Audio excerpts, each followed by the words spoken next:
Good morning student. आज हम लोग डिस्कस करने वाले हैं रिफ्रैक्शन के बारे में। अब ऑप्टिक्स स्टार्ट कर रहे हैं। आज से सैटरडे और संडे को ऑप्टिक्स का वीडियो जाएगा। अब बाकी 5 दिन वो अब करंट का स्टार्ट होगा इलेक्ट्रोस्टैट के बाद। तो अब हम लोग रिफ्रैक्शन का कर रहे हैं। सैटरडे संडे को रिफ्रैक्शन का होगा। तो रिफ्रैक्शन क्या होता है, सबसे पहले आप देखिए कि अगर ये कोई मीडियम है, ये फर्स्ट मीडियम है और ये है सेकेंड मीडियम।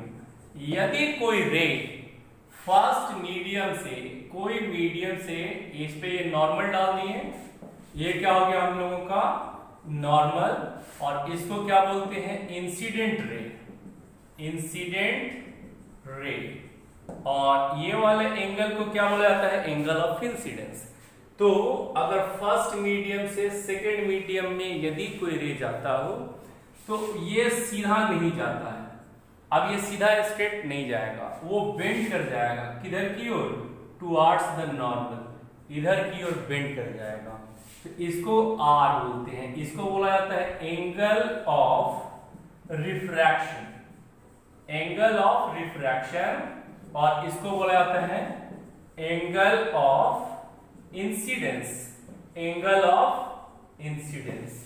तो कह रहा है कि अगर ये कोई मीडियम, एक मीडियम से दूसरे मीडियम में अगर कोई रे जाता है तो ये नॉर्मल की ओर या नॉर्मल से दूर भी जा सकता है। डिपेंड करता है कि ये किस मीडियम से कैसे मीडियम में जा रहा है। अगर यहाँ पे जो हम लोगों का जा रहा है इसमें ये रेयरर मीडियम है, रेयरर मीडियम, और ये कैसा मीडियम है, डेंसर मीडियम। ये 10th स्टैंडर्ड में आप लोग पढ़े होंगे कि रेयरर मीडियम से यदि डेंसर मीडियम में कोई रे आता है तो नॉर्मल की ओर बेंड कर जाता है। और अगर जस्ट इसका उल्टा बोलते हैं कि अगर डेंसर से रेयरर में जाता तो अवे फ्रॉम द नॉर्मल चला जाता है। अब क्या हम बोल रहे हैं कि इसका जो रिफ्रैक्टिव इंडेक्स होगा म्यू लिखते हैं, μ1, और इसके रिफ्रैक्टिव इंडेक्स को μ2 लिखते हैं। तो रिफ्रैक्टिव इंडेक्स पहले क्या होता है, रिफ्रैक्टिव इंडेक्स क्या होता है, रिफ्रैक्टिव इंडेक्स ये क्या होता है, म्यू से डिनोट करते हैं।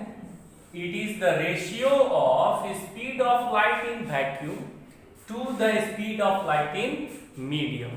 इसको कहा जाता है क्या चीज, रिफ्रैक्टिव इंडेक्स। अगर इसका रिफ्रैक्टिव इंडेक्स μ1 है, इसका रिफ्रैक्टिव इंडेक्स μ2 है, तो क्या बोल रहे थे, लॉ ऑफ रिफ्रैक्शन क्या होता है, law of refraction. Laws of refraction क्या है, लॉज ऑफ रिफ्रैक्शन है कि यदि कोई रे इंसिडेंट करता हो रेयर मीडियम से डेंसर मीडियम पे, तो इंसिडेंट रे, नॉर्मल और रिफ्रैक्टेड रे तीनों एक ही प्लेन में होते हैं। फर्स्ट लॉ है incident ray,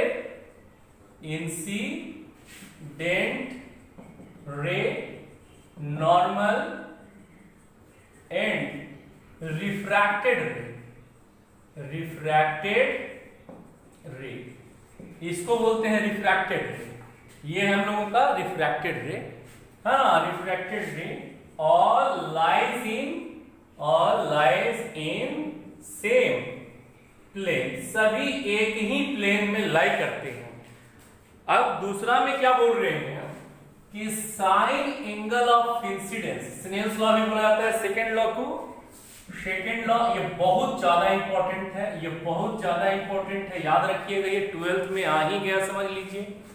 Snell's law second law क्या है कि साइन एंगल ऑफ इंसिडेंस और साइन एंगल ऑफ रिफ्रैक्शन का रेशियो कांस्टेंट होता है।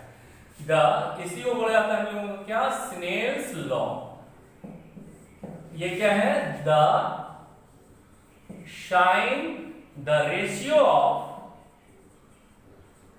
Ratio of sine angle of incidence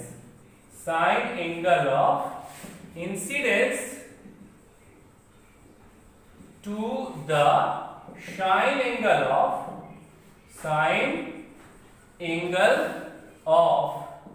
refraction for a pair of media, for a pair of media is constant, for a pair of media is constant, इसको याद रखिएगा।